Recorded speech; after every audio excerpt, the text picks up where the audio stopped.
¿Cómo influye el ritmo en nuestra vida cotidiana? ¿Qué tiene que ver con la creación artística y de qué forma la propicia? ¿Cuántos fenómenos del cuerpo y del universo se regulan por medio de ritmos? Las olas del mar, nuestra respiración, el caer de la lluvia, los ciclos circadianos, el pulso sanguíneo, la espiral del ADN. En el ritmo parece cifrada como en un código Morse la receta de la vida. Te recomendamos que por unos minutos dejes que llegue hasta ti la música de tu cuerpo, la cadencia de tu entorno, el rumor de lo infraordinario.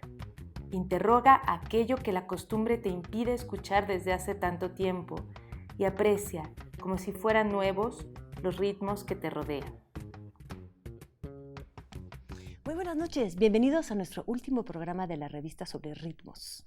Último, pero esperemos el más potente, el más poético. Vamos a lanzarnos con esa misión. Estamos aquí, bienvenidos, Vincent Velázquez de Jichú, en Guanajuato, y Frino, que es muy conocido también aquí en la ciudad, desde Coahuila. Has venido al DF a desarreglarnos todo. ¿Sí? No, pues al contrario. Al contrario. Oigan, cuéntenos. Empiezo con unas preguntitas rápidas. Sí. ¿Para ustedes qué hubo primero, la palabra o el ritmo? O sea, en cierto modo, cuando empezaron a hablar, ¿sienten que el ritmo ya estaba ahí? Pues yo creo que sin saber mucho tal vez de datos históricos, para mí las dos cosas van de la mano. La palabra hecha música, hecha ritmo, incluso antes que lo escrito, por supuesto, ¿no? Y una palabra en sentido ritual, colectivo también, ¿no? No una palabra tan individualizada, sino una palabra que alguien pone en función también de su comunidad.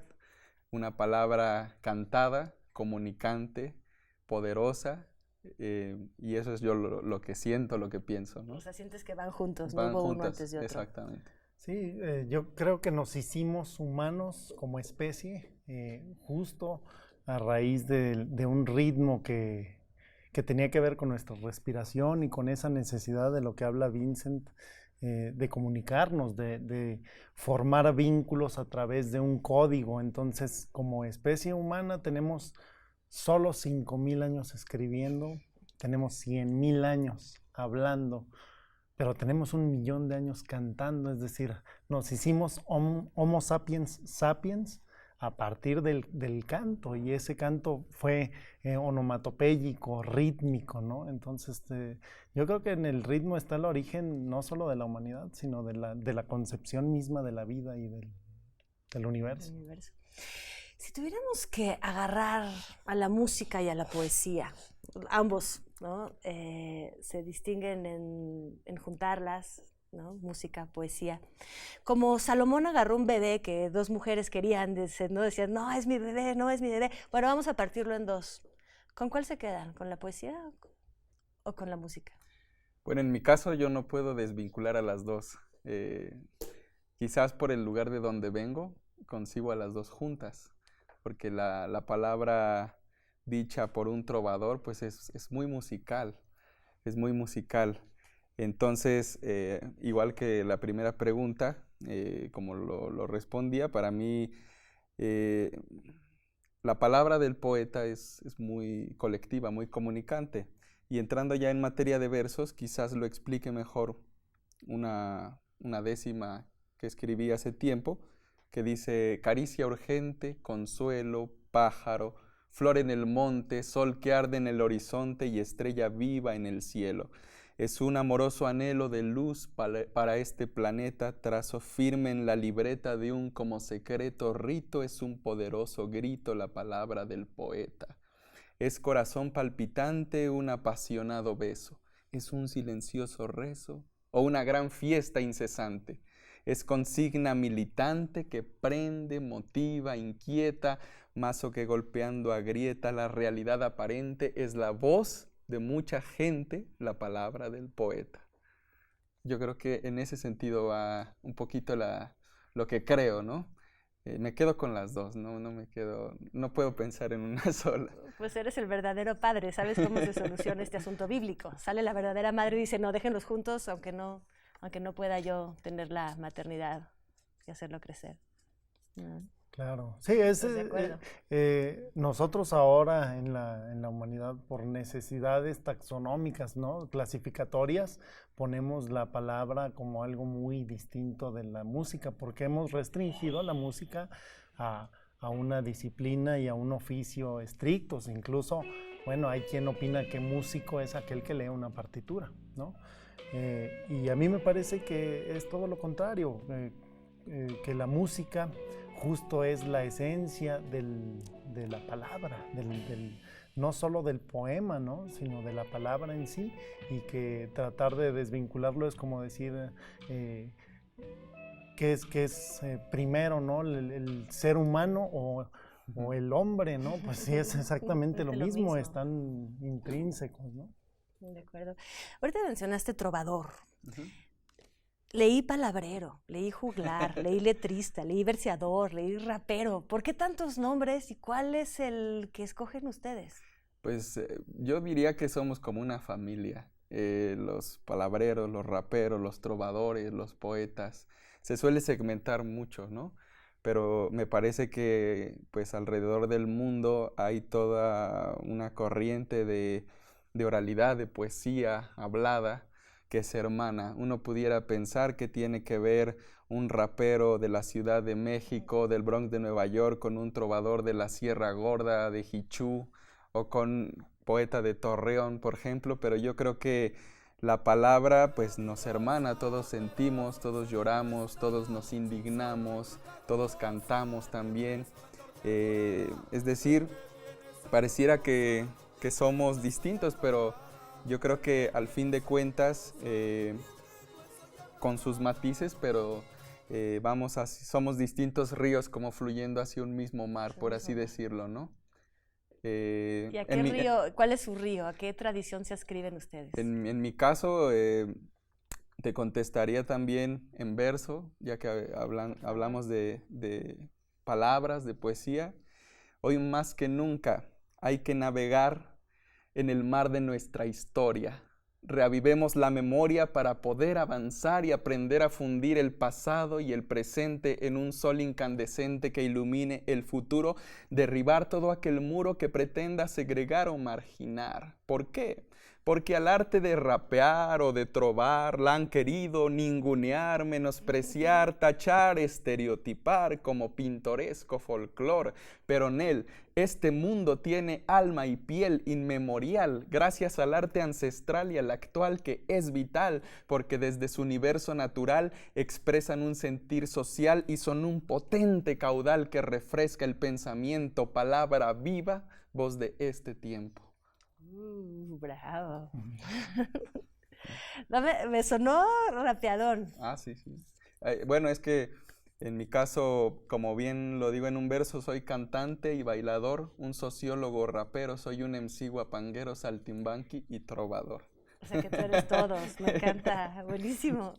¿Tú cómo te consideras? Pues fíjate que estas categorías, otra vez, pues son con propósitos analíticos y clasificatorios, y a veces el afán viene más del mercado o de los estudios culturales que del propio oficio, ¿no? Bueno, hay gente que practica este oficio, el guapango, con mucho orgullo y como con también mucho celo, ¿no? Si hay un celo, o sea, no todo el mundo tiene esta actitud, hay gente que sí tiene celo por guardar ciertas tradiciones y seguir como, ¿no?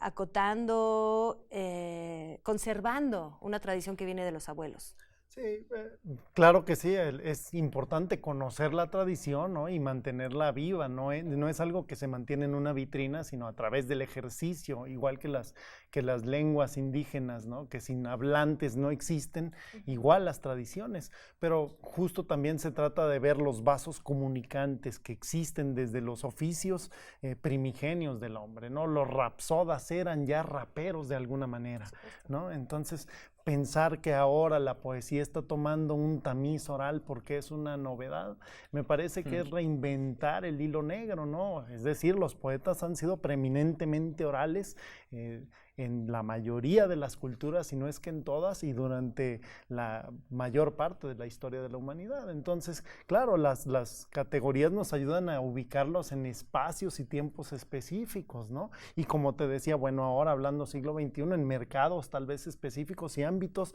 de circulación. Pero la palabra está en todos, es decir, ¿con qué trabaja un físico? Pues con palabras también, ¿no? ¿Con qué trabaja un historiador? Con palabras, ¿no? No es algo exclusivo de los poetas, incluso los matemáticos, claro, tienen lenguajes específicos para sus saberes. Por supuesto, por supuesto. Pero algo común en el hombre es más. ¿De qué se trata hoy esto? De una charla, es la palabra, ¿no? Y tú eres una oficiante también de la palabra. Somos palabra, ¿no? Lo hemos dicho muchas veces.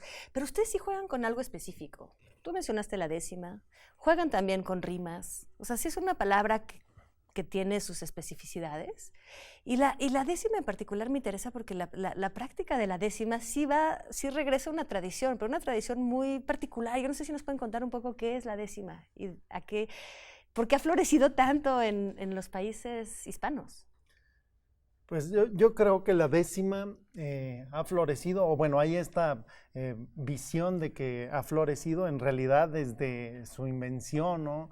En 1591, Vicente. ¿Tiene fecha? Sí, claro, tiene fecha y además es un formato, fíjate, que nace como un género escrito. Vicente Espinel, que es el primero que acuña una décima como tal, hay décimas antes, pero bueno, en el libro Diversas Rimas, él consigna 8 décimas específicas y ese se toma como el punto de partida de la décima espinela. Ahora, hay que decir algo, Vicente Espinel era un músico y un poeta. Claro, a mí yo te iba a decir, lo que pasa es que nos llegó el libro, pero yo creo que la cantó antes de ponerla.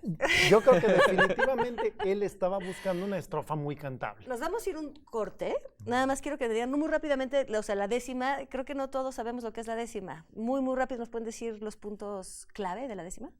Sí, pues es una estrofa de 10 versos, esos 10 versos son octosílabos, es decir, una cadencia octosilábica, las rimas son consonantes y la estructura es el primero, rima con el cuarto y el quinto, el segundo con el tercero. Entonces es una estructura muy particular. Sí, el sexto con el séptimo y el décimo, el octavo con el noveno. Es así. Perfecto. Nos damos un corte y regresamos a ver de qué nos sirve la décima. ¿Y por qué la hemos privilegiado tanto? Nos vamos, volvemos. Todo en poesía, por favor.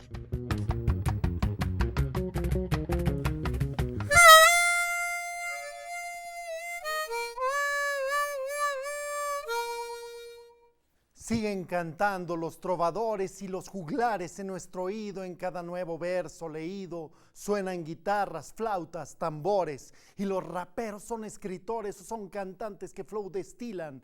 En cada estrofa que ellos maquilan viven Boccaccio, Petrarca y Dante, como en aquella piedra rodante que en los 60s lanzó Bob Dylan.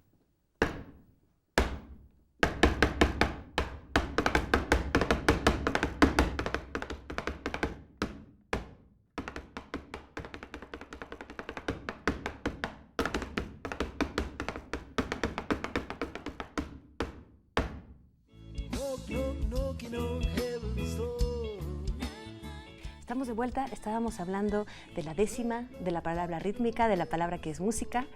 Vamos a seguir con esto.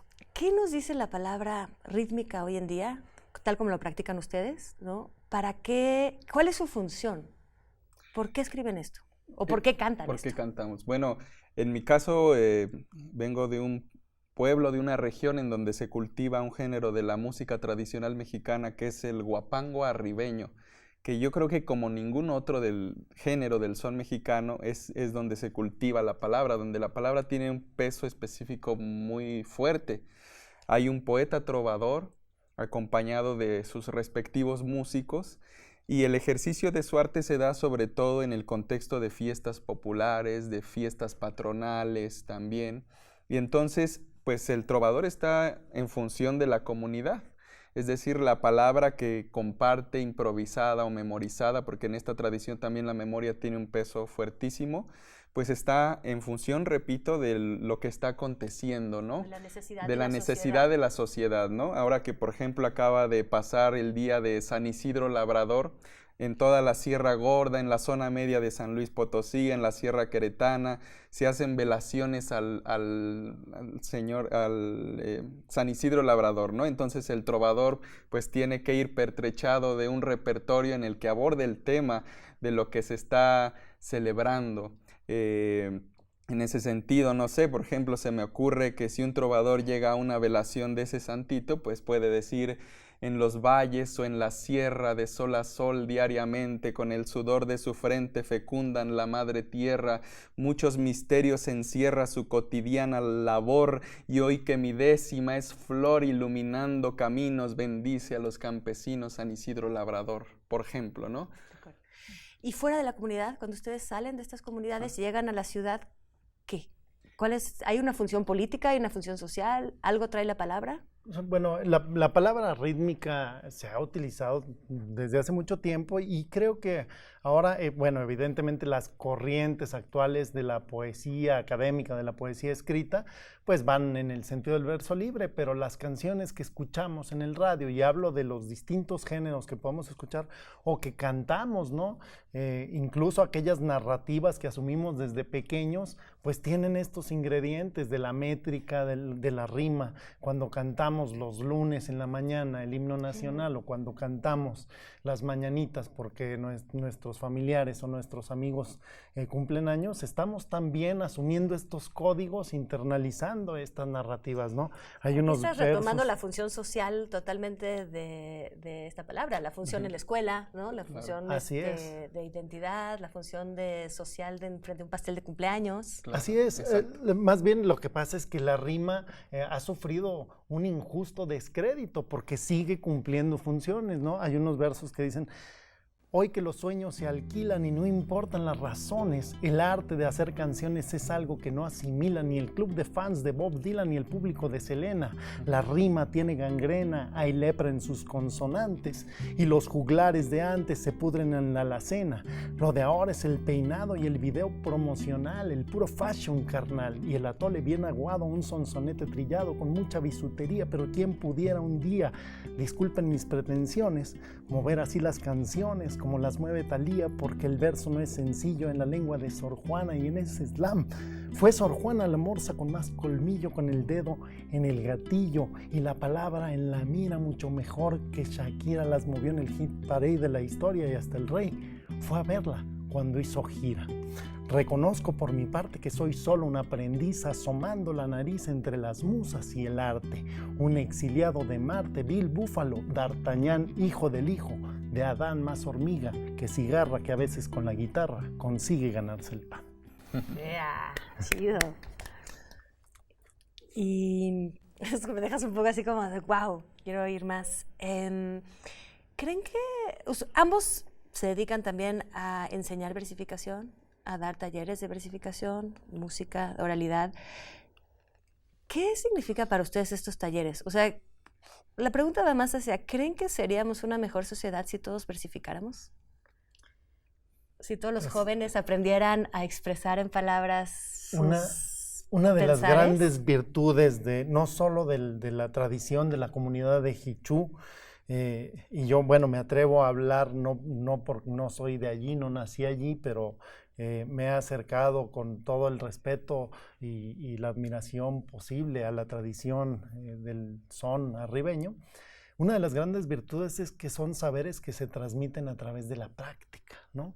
Es decir, efectivamente, bueno, la palabra taller es el término más cercano, pero en realidad, como Vincent aprendió y como aprenden los guapangueros, no es a través de un taller, no se inscriben en un taller, sino que es la práctica constante con la familia, con los juglares en la fiesta, ¿no? Y eso nos habla de unas prácticas comunitarias y de unos saberes locales que están legitimados porque siguen siendo válidos y prácticos, ¿no? Y es una forma de poner en la escena las necesidades de la comunidad, y en la fiesta estás discutiendo todos aquellos temas de una manera mucho más efectiva, ¿no? En ese sentido, creo que muchos saberes, no solo el de la versificación, están codificados en las prácticas locales y que tendríamos que recurrir a esas respuestas que ya están siendo efectivas, ¿no? En lo comunitario hay un montón de cosas que tal vez no estamos viendo por tratar de buscar la gran respuesta, y Y creo que las respuestas están por allí, en las pequeñas acciones, ¿no? Pero efectivas. ¿Qué opinas de esto, Vincent? Pues estoy de acuerdo. Me parece que son prácticas que tal vez no lo hagamos tan consciente, ¿no? De todo lo que estamos recibiendo, del tesoro que estamos recibiendo, pero por supuesto que continúan, y yo puedo aseverar, porque he sido testigo de ello, que por supuesto que mejoran la vida de una comunidad. Como decía el Quijote de la Mancha, donde hay música no puede haber nada malo, porque quien canta sus males espanta, ¿no? Entonces yo creo que alguien que tenga la posibilidad, a lo mejor no de ser un cultor de la palabra, así, pero sí porque lo he visto, de tener el gusto, pues se le abren caminos, se le abren ventanas, porque como bien dice un verso, la vida tiene matices, nunca es de un solo color. Entonces, sí se puede copiar, digamos, o sea, difundir esta buena práctica. Y improvisan. Bueno, la improvisada, ¿quieres saber si el improvisador nace o se hace? Pues yo creo que justo en esto que acabamos de hablar, nace, pero si nace adentro de la comunidad, ¿no? La comunidad lo es en realidad quien lo hace, es decir, el nacimiento es una condición individual, ¿no? Cada quien tenemos nuestra fecha de nacimiento en las coordenadas espaciotemporales, ¿no? Y es tan importante que eso nos define. Pero hay otra dimensión, y es la que se cobra con el lenguaje y con la cultura, que es la dimensión colectiva. Es decir, no hay cultura de uno solo, la cultura es un código compartido, y en ese sentido, si naces en donde se comparte ese código, pues ya lo estás asimilando. Si no, tienes que acercarte para participar de ello, ¿no? Es como aprender idiomas. Tú puedes ir a una escuela, ¿no? Y aprender y pagar por tener sesiones de inglés, de francés, o naces ningún niño que nace en el ámbito angloparlante necesita pagar por aprender inglés. De acuerdo. ¿Y cuáles son las técnicas para improvisar que se pueden enseñar o que se pueden ir aprendiendo? Pues mira, aquí en México creo yo que las tradiciones que practican la improvisación, como el son jarocho, el huapango arribeño, el son huasteco, pues la improvisación se da más en el contexto de una fiesta. En una fiesta, por ejemplo, como mencionaba hace rato, y no es como buscar la improvisación de metáforas, que sí hay quien lo hace, por supuesto, ¿no? Pero es más bien, repito, una improvisación muy en función como de lo que está pasando. En el caso del huapango arribeño, en una comunidad, en el contexto de una fiesta, alguien puede llegar y te dice, hazme un saludo para José, que está llegando de Estados Unidos, ¿no? Y nos encontramos reunidos, muy contentos, les diré, va mi saludo a José, llegó de Estados Unidos, por ejemplo, ¿no? Que son cosas en teoría básicas, pero que ya estando allí, claro, por supuesto que tienen un grado de dificultad. Y bueno, esto de la improvisación, pues como todo, se hace camino al andar. Pero sí hay, yo creo que umbrales que uno tiene que ir atravesando para que su improvisación, y no solo la improvisación, sino todo lo que se comparte, tenga mucho mayor fuerza, que sea una palabra más viva. Están hablando mucho de la tradición, que por supuesto dentro de los pueblos que practican eso desde hace tantos años es mucho más fuerte.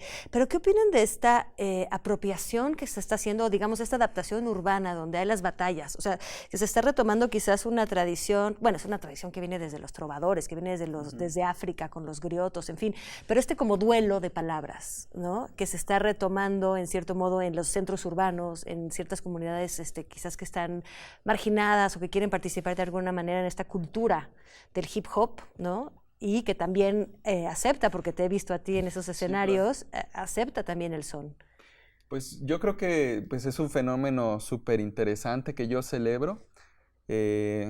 Los encuentros que se han dado, por ejemplo, entre la música tradicional y los géneros contemporáneos como el rap, porque precisamente al público rapero le abre ventanas para asomarse a tradiciones de la música, de la poesía en México, que de repente también pues han menospreciado, ¿no? Pero que al conocerlas en esencia pues aprenden a valorarlas, a apreciarlas, y pues también a la gente de la tradición le abre le abre mundos para conocer a los exponentes de los géneros contemporáneos como el rap, que hay muy buenos. Entonces yo creo que uno se va nutriendo. Lo que sí, yo en particular de las batallas, pues no estoy de acuerdo tanto en que se usan a intereses de corporaciones.